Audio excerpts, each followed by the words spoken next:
Good morning, everyone, and welcome to this 12th of July budget meeting. It is officially called to order at 9 a.m.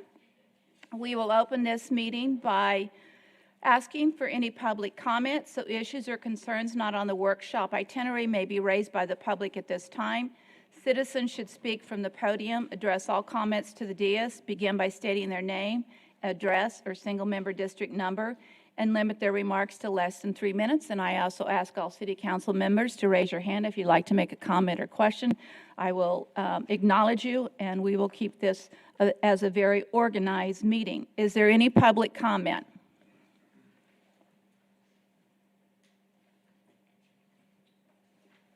With no public comment, we will go into the workshop itinerary, which is A, discussion of matters regarding the fiscal year 2021-2022 budget preparation, including but not limited to 1, other enterprise funds, revenue and expenditures, which Tina Dersky will in fact present, and then 2, other items needing council direction. So with that, we will open up with Tina on board.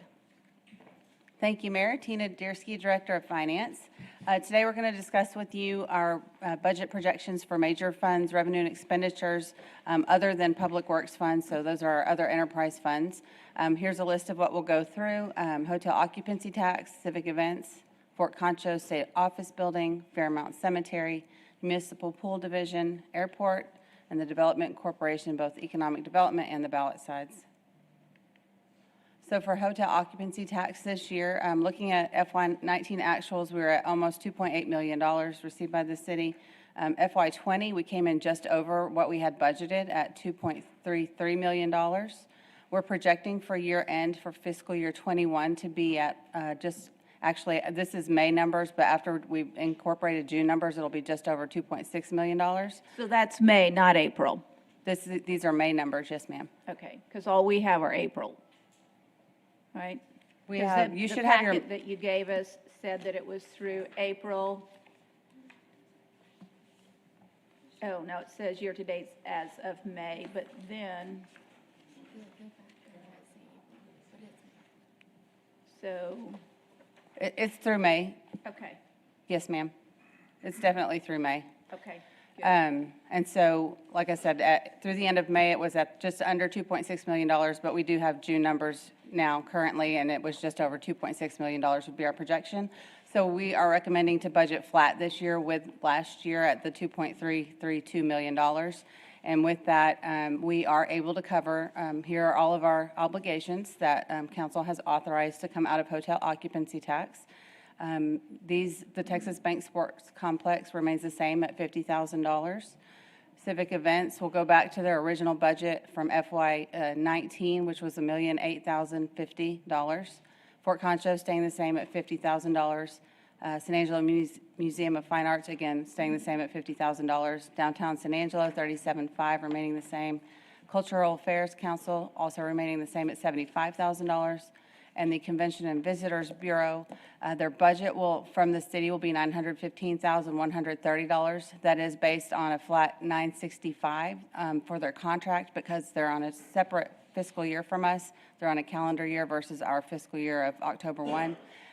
The budget may look a little different, but that does incorporate the $965 for their new contract beginning on January 1 at $965 plus, as we had discussed, carrying over the $47,000 that they have savings from this year, so that their contract their contract essentially will allow them to have a budget at the $1,012,500 that they were at before COVID hit. Does that make sense to everybody? So there's I know that's the carryover from the Yes, 915 plus the carryover equals that number. We'd allow them to carry over no more than that $1,012,500 where they were before COVID. Okay. And so, again, Performing Arts Center also remaining the same at $50,000. Any questions on those? Does council have any questions for her on these numbers? With none, proceed. So here's what that looks like for their financial summary. Again, hotel tax at the $2.33 million. And other just includes interest on this fund. And then, of course, all of those external partners and the transfers out to other funds, leaving a contribution to fund balance of just over $100,000. Where are we on interest rate at this point? What are we getting? Around 0.2, 0.3%. It's very, very low. Next Okay. fund we have up is Civic Events. Again, seeing that $1,008,050 coming from hotel occupancy tax. Facility use fee, that $115,000, council has directed us in the past to restrict that amount, so that $115,000 at the top, you'll also see it at the bottom as restricted revenue. That will be restricted within fund balance. And then, of course, personnel at $750,000, just over 700, oh, I'm sorry, skipped other. Other, and that one is their venues and interest revenue on that revenue line. Sorry. Is Sydney in the audience? Would you just come forward a little bit? Because I think it's, you're over all of the facilities, and it's been a really tough year because you really haven't had facilities to be open for very long.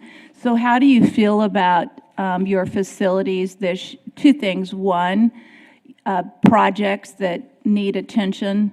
Last year we funded some of the projects which were top of your list in terms of needs, but I'm sure you have a list of needs again. And you might not be prepared to talk about those today, and that's okay. But certainly we want to understand what our top needs on facilities are. Yes, ma'am. Sydney Walker, Civic Events Manager. Good morning. We are still working on our facility improvement projects from the past year. Of course, it's been a tough year, but through the year of COVID, we were able to handle a few things that we needed to take care of inside with Civic Events. Most of the stuff was maintenance items that needed to be taken care of. We do have some other additional facility projects that need to be taken care of. Normally, I bring that to you all in around November, December timeframe, and I plan to do it again.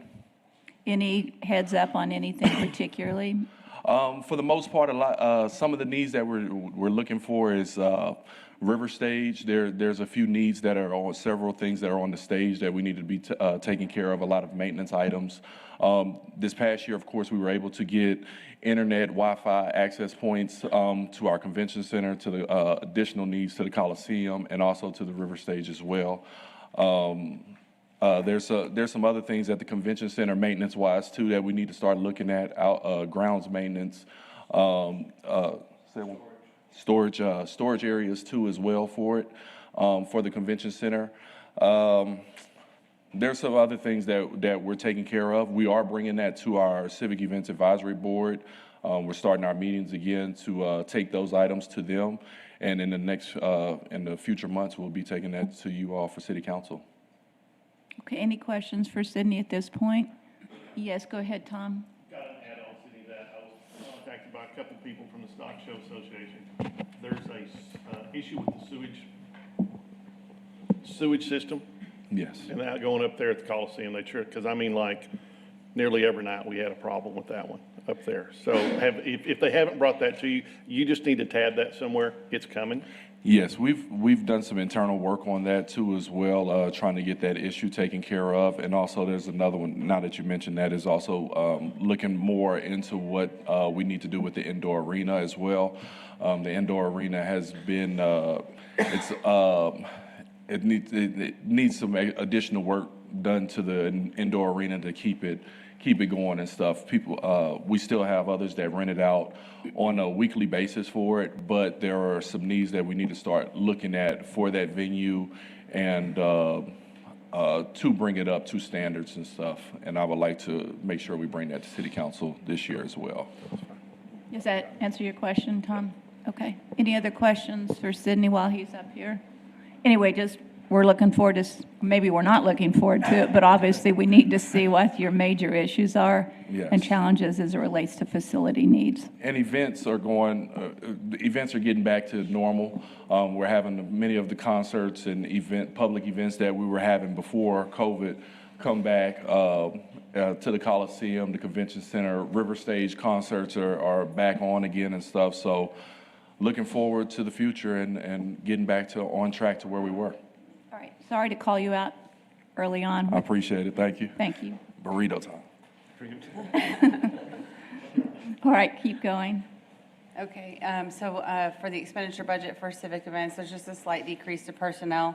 That's due to a change in accounting method, which is reflected in that increase in O&M of $29,815. And that pretty much wraps up that fund, unless y'all have any questions. Move on. Okay, for Fort Concho, not a whole lot of change here either. General fund transfers in is down a little bit. That's just based on fluctuations in their revenue and expenditures. We transfer in what we need to balance them out. Other is down because of interest revenue. Expenditure budget down slightly at $14,000. I think that's just due to turnover in the fund. And then, of course, O&M and capital. O&M's down $1,000, reflected by an offsetting capital of $1,000 increase. Bob, are you in the audience? Please come forward.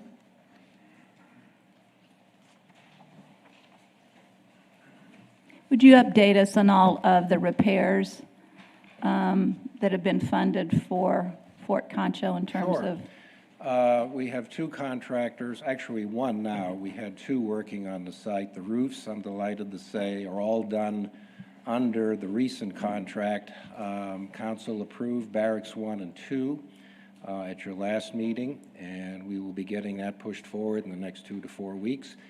And what that will mean is by the end of the summer, for the first time in 26 years, and I actually remember that, all of the roofs will be relatively new, or as one of my staff said, just in time for the next storm. The good news is we're getting rain. We're not The good complaining. news is we're getting rain, and I think the newer roofs will stand up so much better under any future storm. Meanwhile, we have another contractor working their way around the site. Under previous contracts, we did officers' quarters 1, 6, and the chapel. This contract now will cover all the other buildings. They're on OQ 9, making the roundhouse curve at Hospital, and they will be doing the other buildings on Administration Row and the barracks. This will include all fascia boards, trim boards, windows, and the famous columns. And our staff will be working on installing columns around Officers Row. We're stockpiling those in our wood shop. And our goal is to have the majority of this done by the end of the fiscal year, September 30. As you've probably heard from a number of other contractors or staff, there is a labor and material issue going around, not only citywide but nationwide. But I think we're catching up on that, and we're hoping by the end of the fiscal year to look as good as we've looked in a generation or two. And we appreciate council's support for all these projects. And so I'm assuming that work has started on Christmas at Old Fort Concho this year? It has. We have already sent out the solicitations for the merchants. Those are being evaluated even as we speak. We will be sending out the solicitation letters for support and sponsorship. Those will go out in the next week or two. We'll be working with our partners with the CVB and our ad contractor to beat the drums and say that we are going to be back in full for the event the first weekend of December. We're excited about that. Thank you. I'm sorry, Mayor? We're excited about that. I think look everyone's forward to it, looking and I forward need the to money. it. Good. Thank you. Any questions for Bob? With none, continue, Tina. Thank you, ma'am. Next up is State Office Building. You'll see a decrease there in rent, and that is due to a loss of one of the tenants there at the State Office Building. And other, of course, is also due to interest income in this fund. Personnel, the slight increase there is just related to insurance premiums, I believe. Let me see here. Yes. And then O&M is down that $39,000, almost $40,000 due to their debt payments decreasing. And capital is decreased just based on balancing the budget, basically. They take that out of capital, so. When do we stop paying on the debt here? What's the expiration? The final payment, 2023 for the workforce, and then 2024 for the Chase Building. Got it. She speaks the truth. Okay, great. Thank you. We look forward to those debts being paid off. Well, and the debt principal and interest have been slowly reducing anyway, and what this does is free up more money for capital improvements at these buildings because they're getting into their third decade of service, And since we have lease renewals coming up in 2023 and 2024, it's in our best interest to be ahead of the curve on that. We want happy tenants paying their lease payments so that this continues to support the region, the neighborhood, and of course, the fort.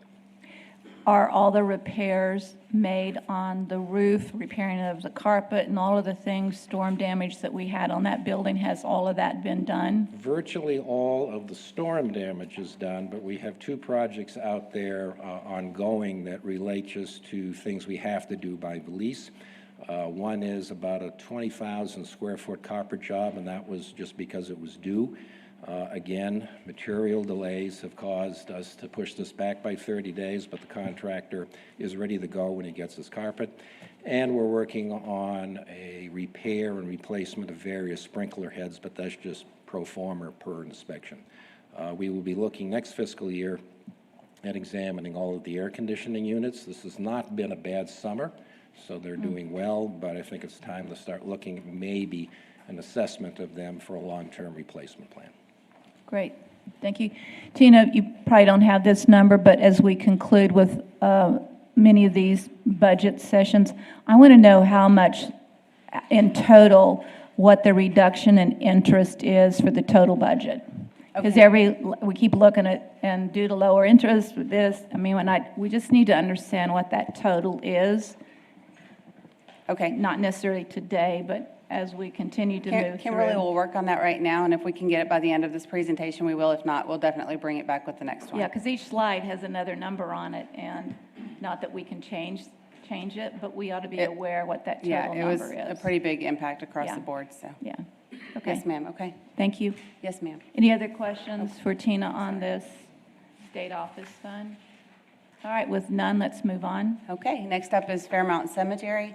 Not much change here either. General fund transfer in is up 449, and that's a direct correlation to the personnel group insurance number being up slightly by that same amount.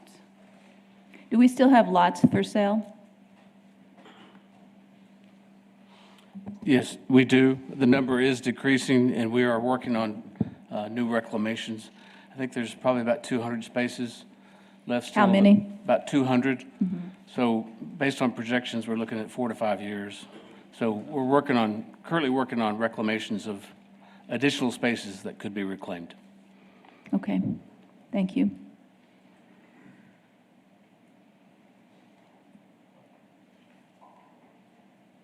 Shall I move on? Okay. Next up is the municipal pool division. We bring this one to you because the municipal pool is intended to fund itself through operational revenues.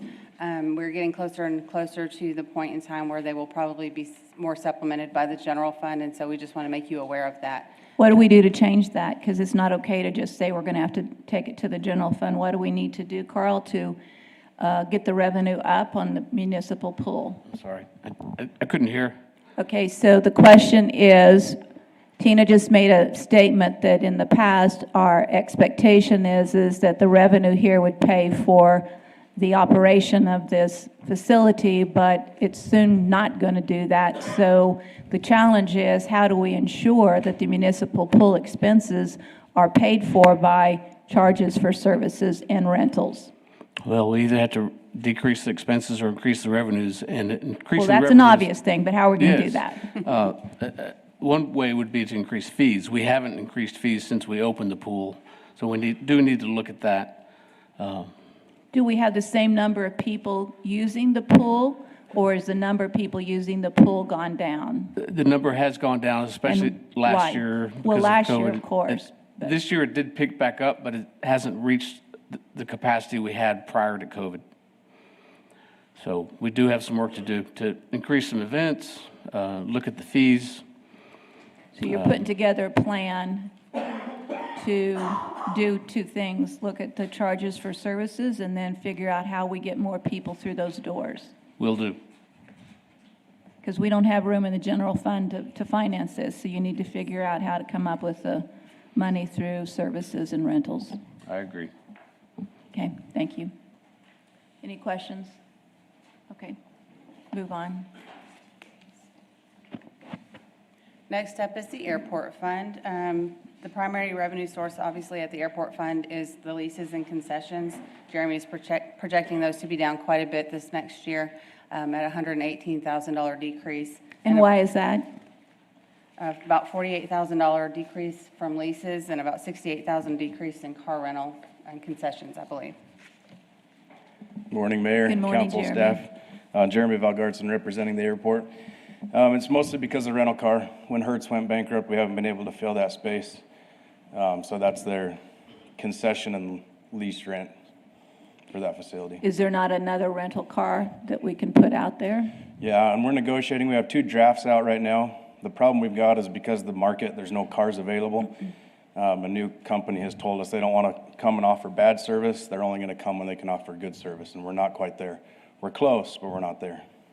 Because we're getting complaints, of course, you're aware of, that people fly in and look for a rental car and there is zero, Yes, which is kind of problematic in San Angelo since Uber and taxi service isn't necessarily a good service. right.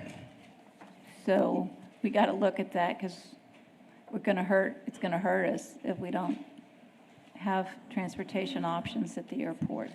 Right, yeah, we've been trying, and the chamber's been really good, bending their ear. We're doing everything we can, Mayor, to get them here. So is it staffing? Because the one customer complained that it was a staffing issue with a rental car more Yeah. than it was about having cars. Has that been solved? That's been solved with our current company out there. They've more than doubled their staff. So there's a lot more employees out there, but we still have a big car shortage. So anybody out there who has a car they don't need to use?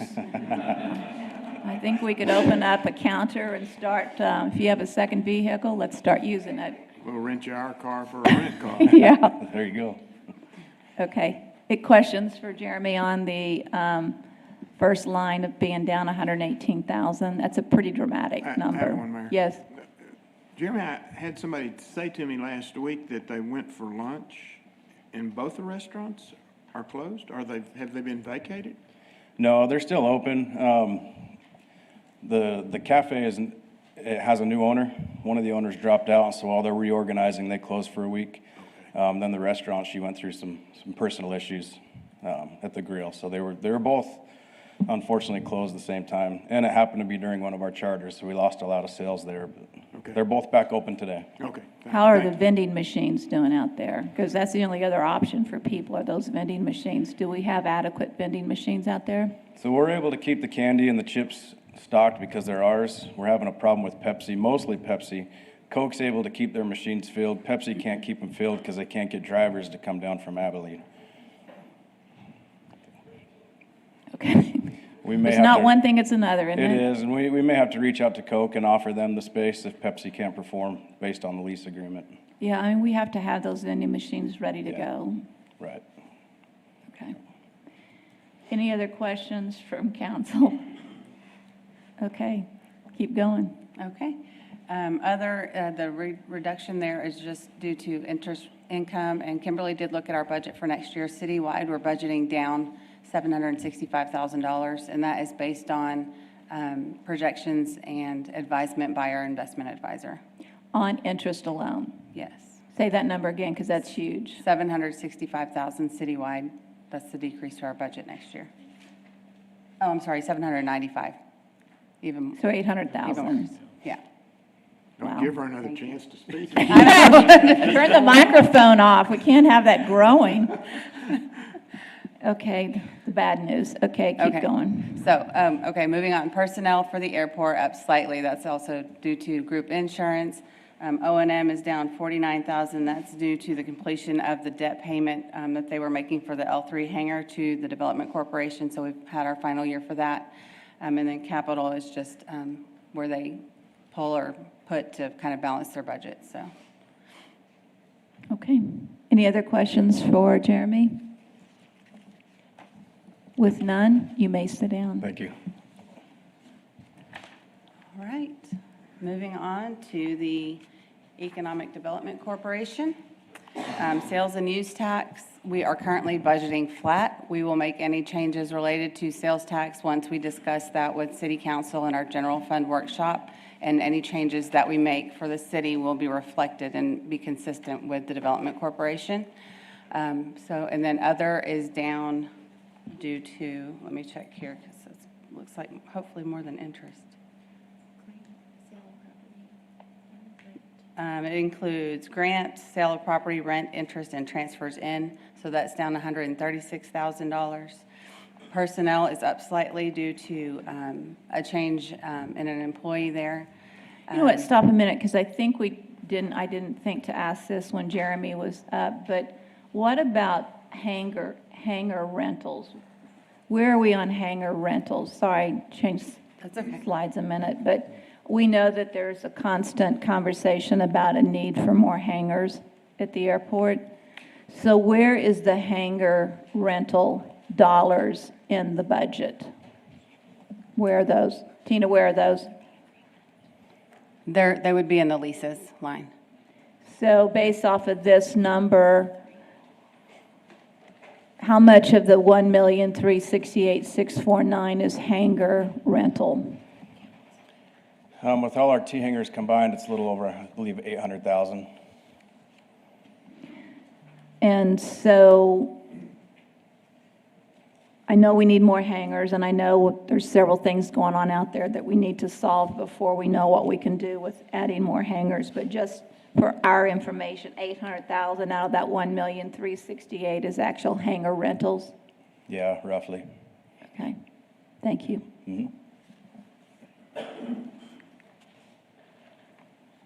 Okay, again, that other line for Costa DC revenue, I've read off what that includes, and the large part of the decrease there is due to interest income, but also, again, that hangar payment for the L3 that we just discussed coming from the airport, that going away decreases the revenue on this fund. Because they're not going to renew the lease? This was an agreement made about 10 years ago, I believe, and I would count on one of those directors to correct me if I'm wrong, either Guy or Jeremy. But it was an agreement between the Development Corporation and the airport where the airport was paying back the Development Corporation for some improvements that were made on the hangar, I believe. That's Thank correct. you, Jeremy. Yes, that's right. Okay, That's correct? Yes. Okay. thank you for your corroboration. So there's still a lease on that facility, and it's not being decreased? It's just the additional expense to modifying the hangar? Yeah, so I mean, just to pay back the debt, we do still have a lease. Once we met up that deficit, then it would go to a certain rate for the next, I think we have, it's either 8 or 10 years left on that lease. Do we have a list of all those individuals who want a hangar space at the airport? I do, yeah. About how many people? I've got 18 on the list. That does include T hangars and executive hangars. So as the total, Yes, okay? In addition to what we already have? that's correct, yeah. Okay, thank you. So if you had hangar space, you could lease them today. I could, yeah. Now, most of those hangars are T hangars or executive hangars we charge $300 a month for. I have a shorter list for the big business size corporate hangars, but I do have a list. So you could lease those today if you had the space. Yes. Okay, thanks.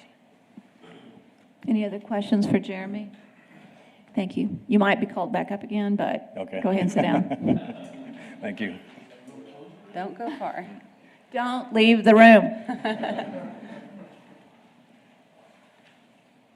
Okay, sorry, we weren't quite finished there. So again, that personnel budget being up slightly due to staff turnover. O&M and assigned projects up $48,511 on the development side.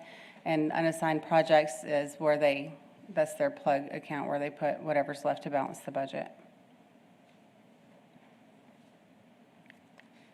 And moving And on. describe the difference between that slide and what the ballot side is, and what the ballot side funds. So on the economic development side, 28% of sales tax revenue from the half-cent sales tax, or the Type B sales tax, is used for economic development under the Type B regulation. On the ballot side, which is the fund that we'll look at next, 72% of our Type B sales tax has been allocated by ballot for long-term water supply. There are a myriad of other uses, but they're mostly all related to long-term water supply, and that's largely how we've used it as a city, other than ballot projects that were on the ballot. Okay. There's also an amount allocated there for affordable housing of about $335,000 a year. Okay. Okay? And that Yes, was Harry? I guess the one question I may have, and I may have known this some time back, how many projects out there do we still have that need to be completed by, the citizens said that we needed to do this? Because we haven't voted on this in probably 10 years or so. right. So we're still ongoing, and I know the Fort Scott, Barracks 1 and 2, that's, a portion of that's out there. But how many other projects do we have that we haven't completed that the citizens voted on so many years ago? We have the park, Tom, right? So you've got your park area. That's one we know was a ballot item.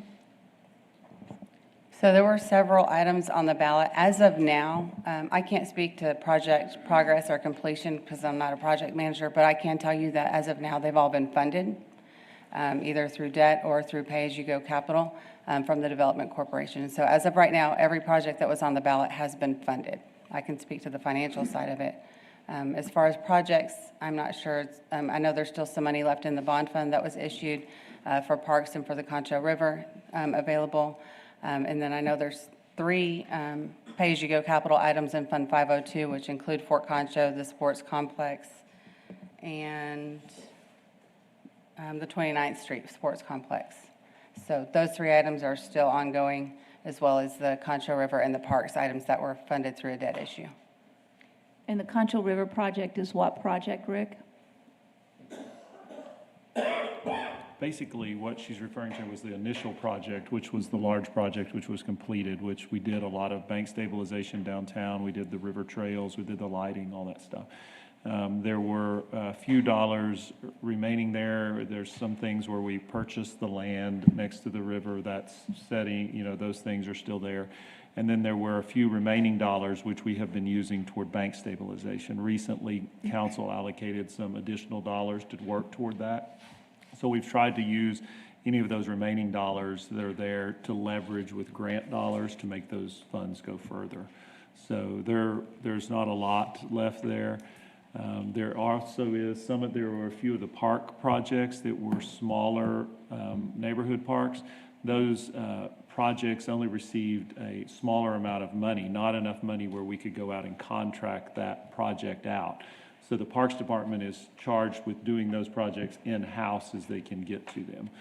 We have a very small projects crew which gets pulled off for a million different things, so they continue to plug along at those projects. Yeah. Okay, continue.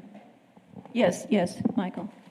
One semi-complicating factor is that when council allocated money out of the river project to buy that land, they made the commitment that when that land sold later on, it would go back and be available for the river. So it's a technicality, but it also provides a resource at some future date, depending on how the sale of that property goes. Yeah.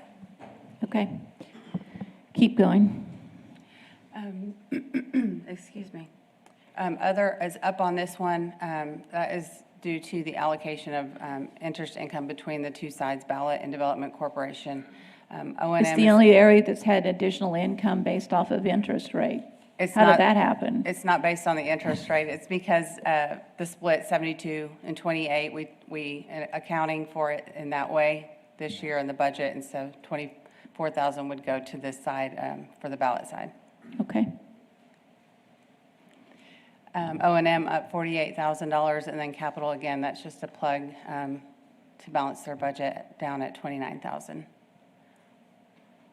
All right, continue. And that is our last fund for other enterprise funds for today. So. Any further questions from anybody? If not, thank you very much. Okay, thank you, Mayor.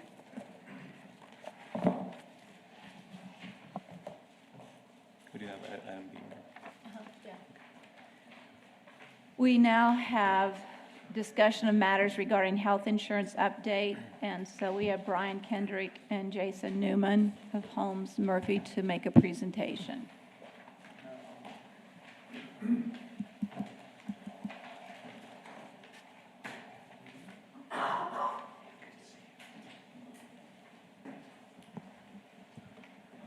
Good morning, Mayor, Council. I think we have a good news for you for the final discussion of the day. So my job really is to introduce Jason Newman, and he's with Holmes Murphy. And just to tell you that, I think you'll see here in a few minutes that we've tried to be very creative over the last several years to try to keep this fund reeled in, despite what the overall trend outside for medical and pharmacy is. Even our trend rate is lower. But even from our trend rate, we believe that we can, continue to be creative and reduce that. So I'll let Jason go over the specifics. Hello, everyone. My name is Jason Newman. I am a senior consultant with Holmes Murphy. We're the brokerage firm that handles the city's employee benefits. Like Brian said, you all have had pretty good success with the budget for your employee benefits. We're talking specifically about medical benefits today. Your other benefits like dental, vision, that kind of thing, those are still under rate guarantees. So we're talking specifically today about medical, pharmacy, and stop loss. So let's see here. Okay. First thing to show you here is a little bit of a look back on your medical claims going back to 2017. Again, you had run pretty flat. 2020 was actually a pretty difficult year in terms of medical claims. A lot of that had to do with some large claimants. You had 6 individuals last year in 2020 hit your stop loss threshold, which is $150,000 in claims, which was a good bit higher than normal for you all. Again, you run pretty flat in terms of your medical claims, so a little bit higher in 2020. So far in 2021, after 5 months, you've got 2 people who have reached that stop loss threshold already this year. On your pharmacy claims, you run it's a 14.5% trend since June of 2017, you can see there. These are smaller numbers because of pharmacy isn't as big a spend as your medical, but you've had a good bit of specialty claims, and it's not unique to the city. That's all of our clients across the board. What's a specialty claim? Specialty claims, specialty pharmacy is the higher cost drugs, like things for MS, cancer drugs, things like that. The really high cost drugs.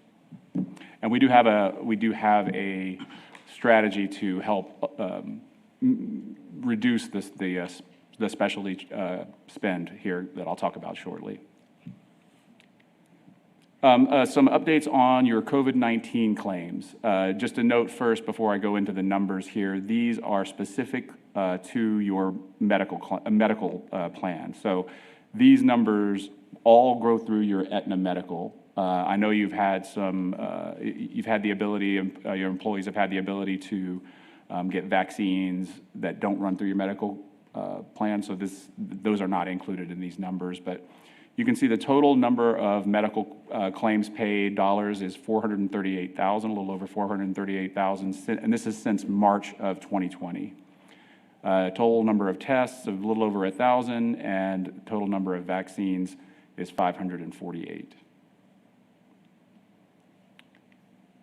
A little note about stop loss. Generally, we have to wait later in the year to get the stop loss renewal. They want to make sure that you get they get all of the claims numbers that they can. So it's usually around October. We might be able to get it a little bit sooner than that, but that's generally historically when we see those renewals come in.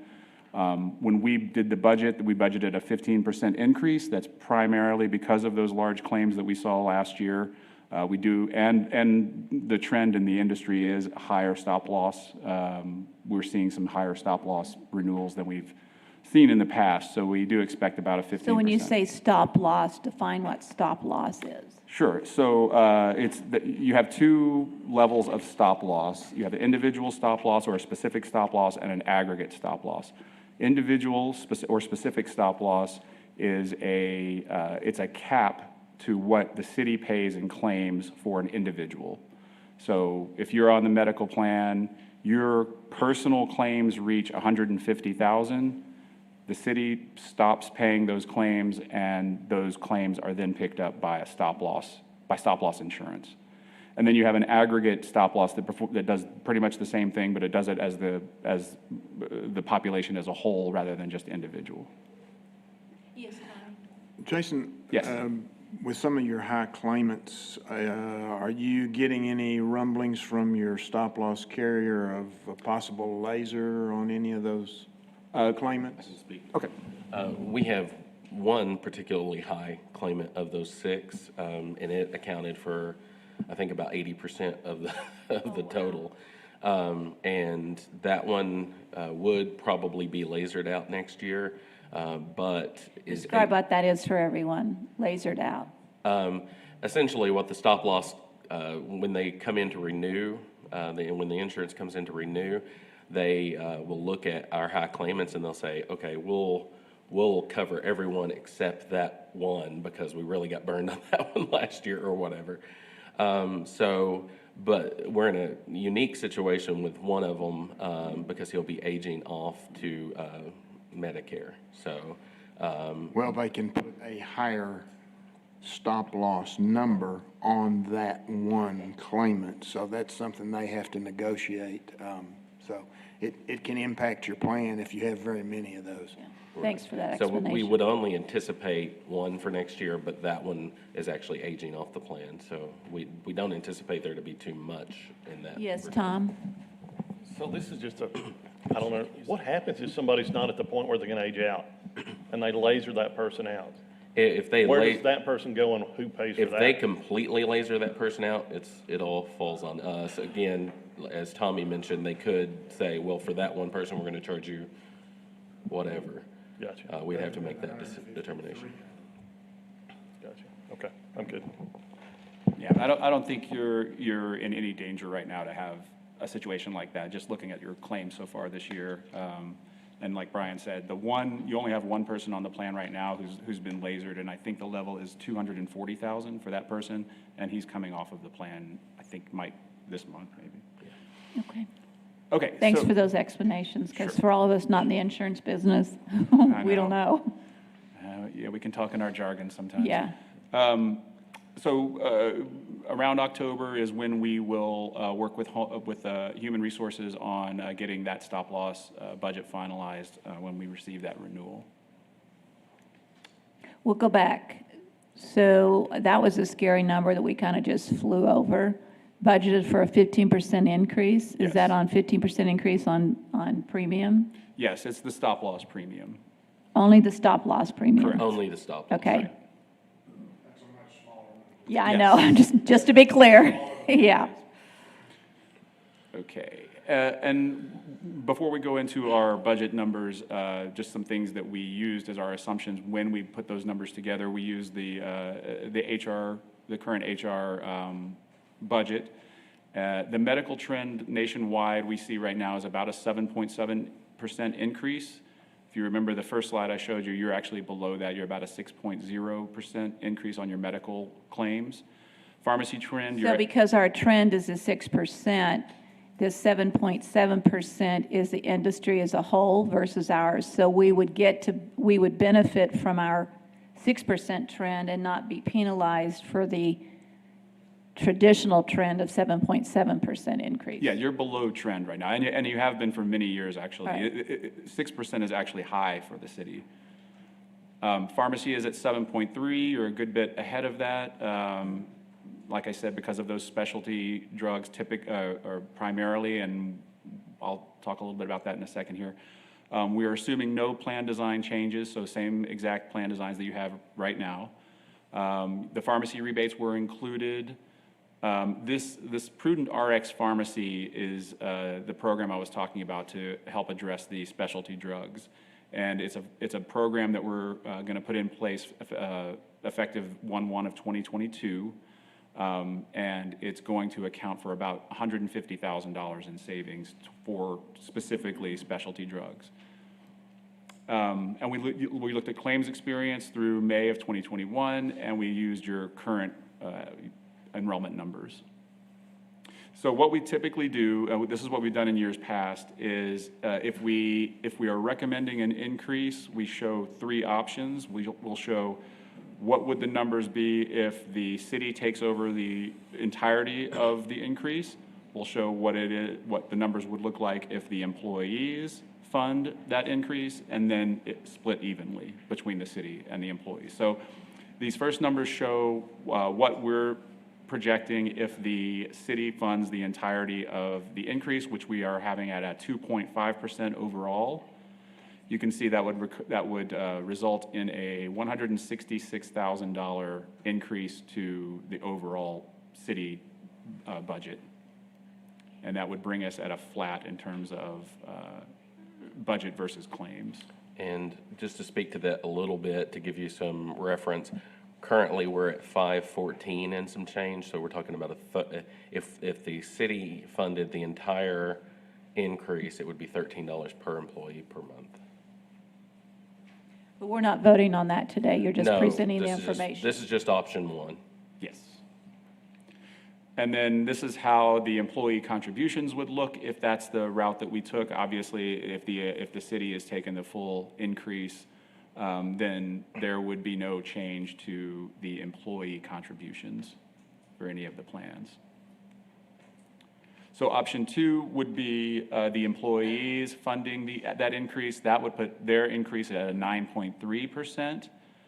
You can see there's no increase in the city cost. Again, this is how we're playing this out so that it's a flat. There's no surplus. There's no deficit in terms of budget versus claims.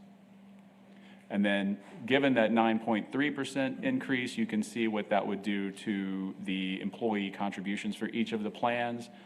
I'll show you the enrollment numbers here in a minute, but the vast majority of the people are on the low plan, and really specifically the employee-only low plan. So you would see if the city chooses to have the employees fund all of that increase, that would increase the cost for the employee-only rate on the low plan to, we would increase it by $1.90 per month. These are monthly rates.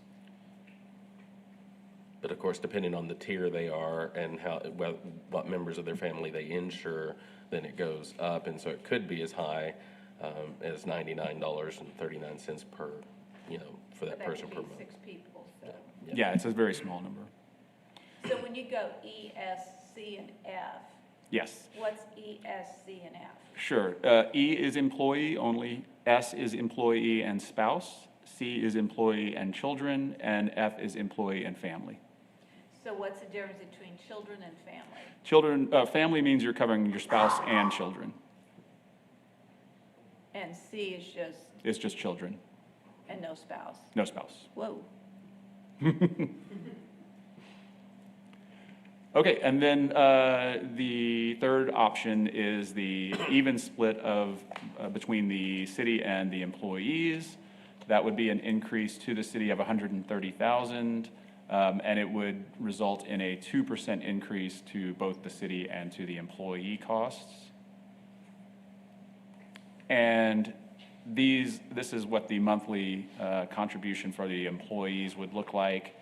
That low plan for the employee only would be an increase of 41 cents per month. And if you look on the other side of the spectrum, the family plan on the high plan would be an increase of $21.37 per month. Which, considering everything is, what's going on trend-wise in the country, is pretty good.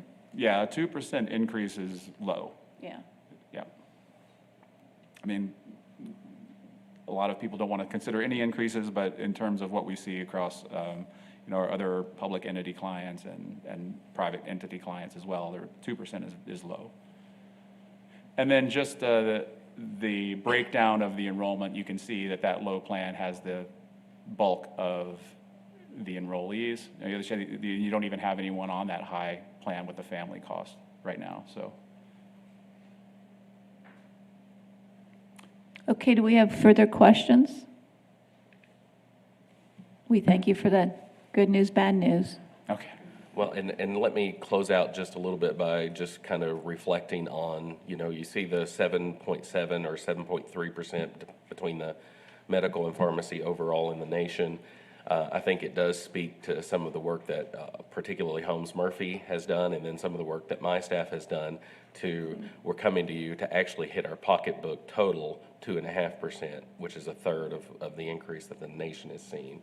So I just wanted to kind of give a shout out to Holmes Murphy and my staff internally. I know we're always looking at every possible way to restrict that growth as much as you can to keep that fund as healthy as possible for as long as possible.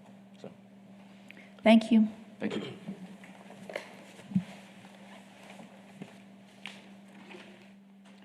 All right, the next item on the agenda is the follow-up and administrative issues. I'm assuming there are none at this point in time, but you know what, Rick, what you might do? You just did the medical meeting this morning at 9 o'clock. You want to give us an update?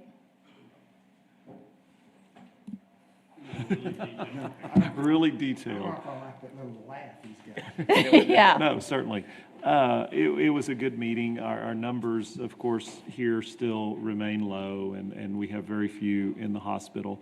There was some discussion specifically about the Delta variant, and although Shannon has sent off tests for that, have not gotten any back positive in San Angelo.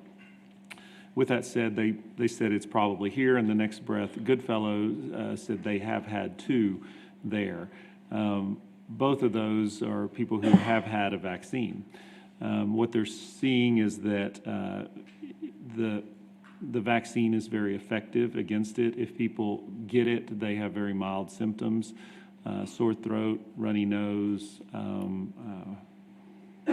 headache, but nothing major, just a standard symptom of something. Cough in a black jacket.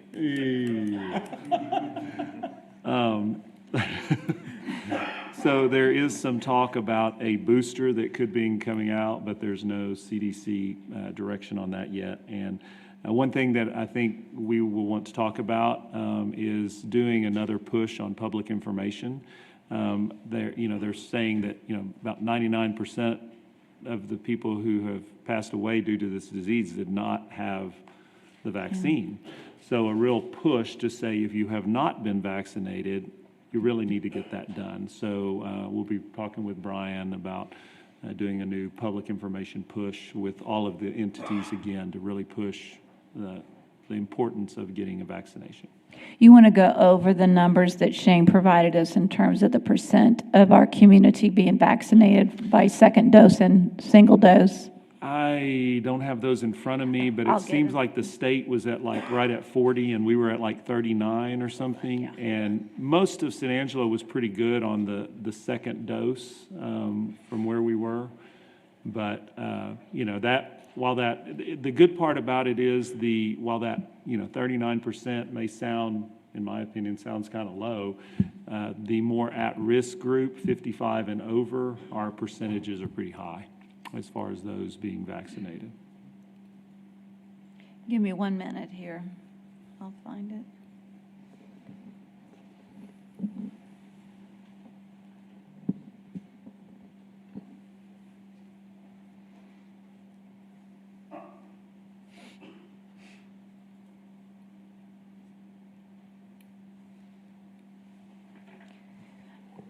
It's loading, but I think the people 65 and older in this community that have had a second dose, here we go, hold on.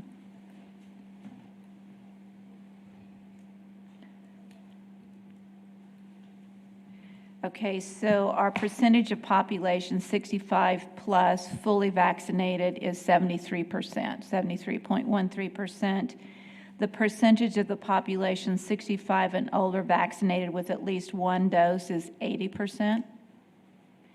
And the percentage of population 12 plus fully vaccinated is 39.4%. And the percentage of population 12 years and older vaccinated with at least 1 dose is 43.7%. So those are our current numbers. I believe, Mayor, those numbers as well, it seems like those up in upper age are actually getting the shots. The ones that are younger that aren't getting the shots are the ones that are ending up in the hospital now. So it's really important that if you haven't gotten your vaccinations, get them done. You know, avoid going to the hospital for sure. Well, in the age category where we're seeing the biggest percentage of the numbers, even though our numbers are low, is in the 30 to 39 age category, which is not necessarily unlike what's happened all along, but that continues to be the area of growth in terms of new tests, positive. But a lot of people worry about the Delta variant. If you have your vaccinations, as Rick reported a while ago, what we're hearing is that those symptoms should be pretty mild. So again, it's just so important to get those shots done. And virtually no deaths from those who have been vaccinated. So very important to do that.